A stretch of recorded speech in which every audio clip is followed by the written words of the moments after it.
Man, wasn't the building here before? Otis Harris can hardly believe his eyes. It's been nearly 30 years since he's walked around his old stomping grounds of the B.W. Cooper housing development. A lot has changed. The B.W. Cooper, formerly known as the Calliope, was notorious for drug dealing and violence. We stole, we robbed, we did everything. Otis lived here, sold drugs here, and eventually became a repeat offender in the criminal justice system. Otis spent the last 30 years locked up. Sometimes, man, in jail, man, it's been nice that I've actually cried. He has plenty of regrets. Perhaps the biggest regret of all was leaving behind his family, his son, who without his guidance followed in his father's footsteps. I started using cocaine around 14 years old. I hooked up with a cat out of the projects. I couldn't read, I couldn't write, so that was my ticket out to sell drugs, because when selling drugs, you didn't have to read. I was abusing them and abusing myself, and I wasn't working. I wasn't doing anything productive. Every penny I got went towards drugs. I was taking his mother's money. I was taking my mother's money. Otis says his addiction became so bad he simply gave up on his family. Everything was about drugs and whatever he had to do to get them, especially robbing. Money might last you 2 weeks, 3 weeks, a month, however you get, you split it, and you buy your drugs with it. You know, you feed yourself off of drugs, and when the money run out, you rob again. Otis decided to leave New Orleans. He lived in Detroit, selling and abusing drugs. All the while, his son Amir was here in the projects, slipping deeper and deeper into a life of crime. He too sold drugs, and when another man in the projects got in his way, Amir shot and killed him. By then, I did time for that, got out, got back into the drug game. I was on drugs so hard, so deep into drugs. Amir had caught a murder case. I think he had went to jail and perhaps was on his way out before I knew. Otis decided to come back home, and Amir remembers the day vividly. I never forget when he came back and we walked in the projects together. I was so proud to say, man, I have a dad, right? I have a daddy.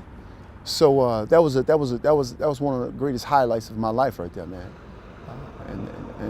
And again, you know, he was in the same business I was in, selling dope. He was using like I was using, so we had something in common.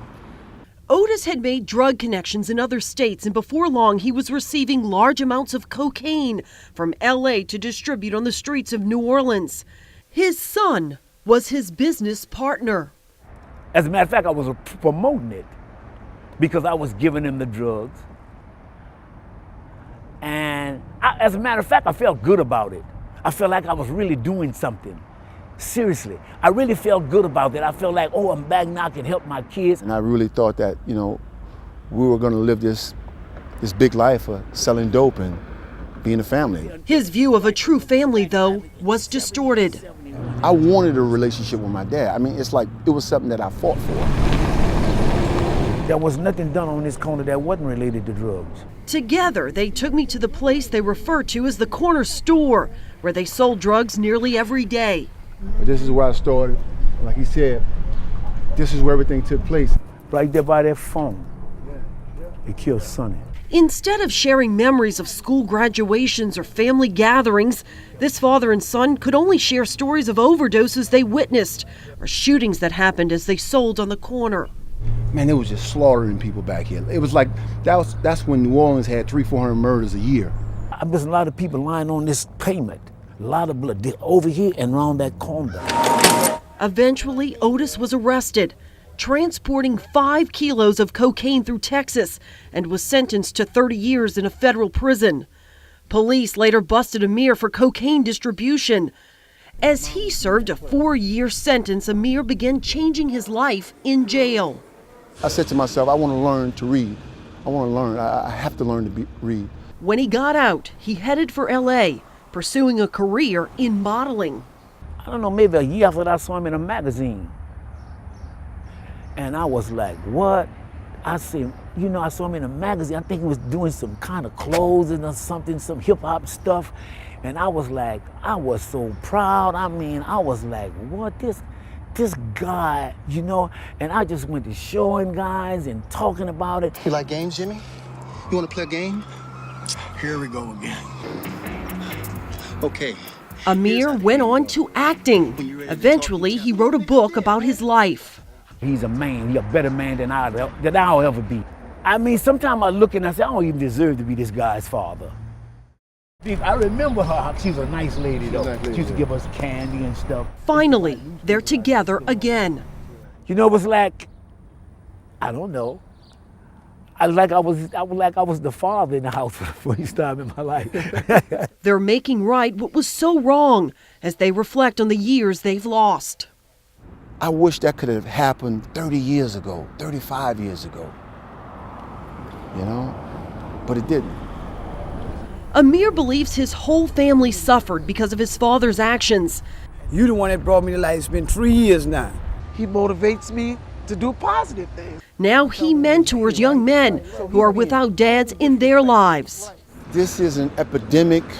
It's ubiquitous. Just recently, the other day I was in OPP. There's a juvenile tier over there, and it's about 20 boys. None of them have dads. None of them. Not a one. So this cycle just keeps repeating itself. He wants people, especially men, to learn from his story about the importance of being a role model for their children.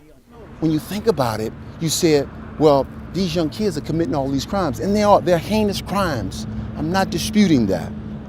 But what you have to realize, they're being raised by the streets. They're being raised by rap music. They're getting false information. You gotta go out for a pass. Go, go, go. Still, he knows many of the children he tries to help may never change their lives. His message now is to the fathers.